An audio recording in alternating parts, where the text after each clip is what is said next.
एक बार फिर से वेलकम करता हूं आपके अपने चैनल ब्रिलियंट मैथ्स क्लासेस पर। तो आज की क्लास में हम डिस्कस करेंगे अपना अगला क्वेश्चन नंबर 3 एक्सरसाइज 5.5 का। तो क्वेश्चन नंबर 3 बोल रहा है there are 2 set square in the box. तो आपको पता है जो हमारा मैथ इंस्ट्रूमेंटल बॉक्स होता है यानी कि जिसे हम ज्योमेट्री बॉक्स कहते हैं, उसमें 2 सेट स्क्वायर होते हैं। कैसे होते हैं दोनों सेट स्क्वायर किसे कहते हैं? जो वो 2 ट्रायंगल होते हैं हमारे ज्योमेट्री बॉक्स में। क्या होते हैं? जो 2 ट्रायंगल होते हैं हमारे ज्योमेट्री बॉक्स में, ठीक है।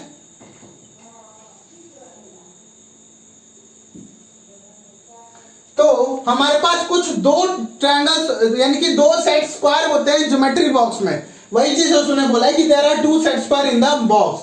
आगे बोला what are the measure of angle formed at their corner. क्या है? इनके जो कॉर्नर्स पे जो एंगल बनेंगे उनका हमें मेजरमेंट निकालना है, ठीक है। तो उसका मेजरमेंट निकालने के लिए सबसे पहले आप उन दोनों सेट स्क्वायर को लेंगे और आप कंपास की हेल्प से कंपास की हेल्प से आप उनके एंगल्स का मेजरमेंट निकालेंगे, ठीक है। तो पहले इस वाले का निकालेंगे तो देखिए एग्जैक्टली क्या आएगा इसका 90 डिग्री।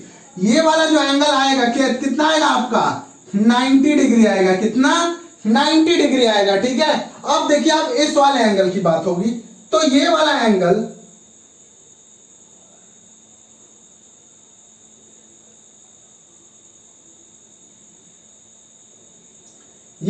आएगा आपका 45। कितना आएगा? 45 डिग्री आएगा। और वही एग्जैक्टली ये भी किसके इक्वल होता है? 45 के ही इक्वल होगा। क्या होगा? 45 ही होगा। क्यों?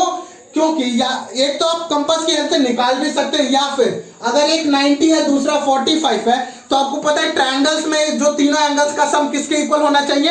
180 का। तो अगर 90 और 45 तो तीसरा ऑटोमेटिकली 45 ही होगा, ठीक है। अगर आप कंपास से भी मेजर करेंगे तो ये कितना आएगा हमारा 45 आ गया, ठीक है। तो यानी कि जो एक सेट स्क्वायर होगा 1 सेट स्क्वायर, तो इसके जो एंगल्स होंगे हमारे पास क्या होंगे 45 डिग्री एंड थर्ड जो क्या होगा हमारा 90 डिग्री। क्या होगा? थर्ड 90 डिग्री, ठीक है। और नेक्स्ट जो सेकंड सेट स्क्वायर होगा उसका देखिए, उसका तो पहले ये वाला एंगल, तो ये वाला एग्जैक्टली आपका 90 के इक्वल होता है। किसके? 90 डिग्री के इक्वल होता है। किसके? 90 डिग्री के। और अगर आप इसको मेजर करेंगे तो देखिए कंपास से मेजर किया तो एग्जैक्टली आया मेरा 60 डिग्री। कितना आया? 60 डिग्री, ठीक है। ये कितना आ गया? 60 डिग्री आ गया। और अगर 90 आ गया एक और एक 60 आ गया तो तीसरा आप निकाल भी सकते हैं, या फिर आप कंपास से मेजर करेंगे तो ये कितना आएगा 30 डिग्री। कितना आएगा कंपास से मेजर करने पर? 30 डिग्री। और निकालेंगे भी तो ट्रायंगल्स का जो अंदर का जो सम होगा वो कितने के इक्वल होता है?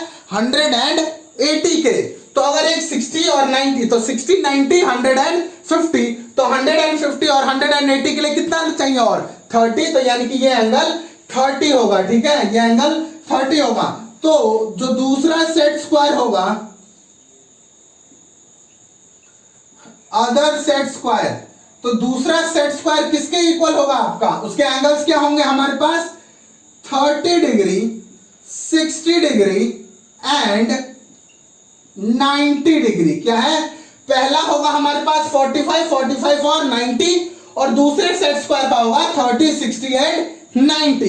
तो आगे हमने सेट स्क्वायर के कॉर्नर्स का एंगल निकाल दिया, जो कि उसने क्वेश्चन में बोला था what are the measures of angles formed at their corner, यानी कि इसके जो कॉर्नर्स पे एंगल बनेंगे उनका मेजरमेंट क्या होगा हमने निकाल दिया। पहले का होगा 45 90 और दूसरे का होगा 30 60 एंड 90। आगे बोल रहे do they have any angle measured that is common, यानी कि क्या उनमें कोई एक एंगल है जो कि कॉमन है। हाँ, देखेंगे तो यहां पर भी 90 है और ऊपर वाले में भी 90 है। क्या है? दोनों में एक एंगल कॉमन है, वो क्या है 90। तो यहां पर इसका मतलब एक एंगल कॉमन है जो कि एंगल कितने के इक्वल है 90 डिग्री के इक्वल है, ठीक है। तो यहां पर लिखेंगे यस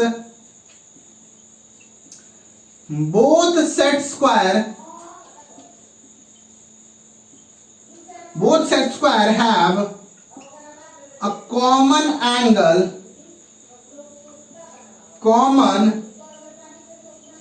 angle measure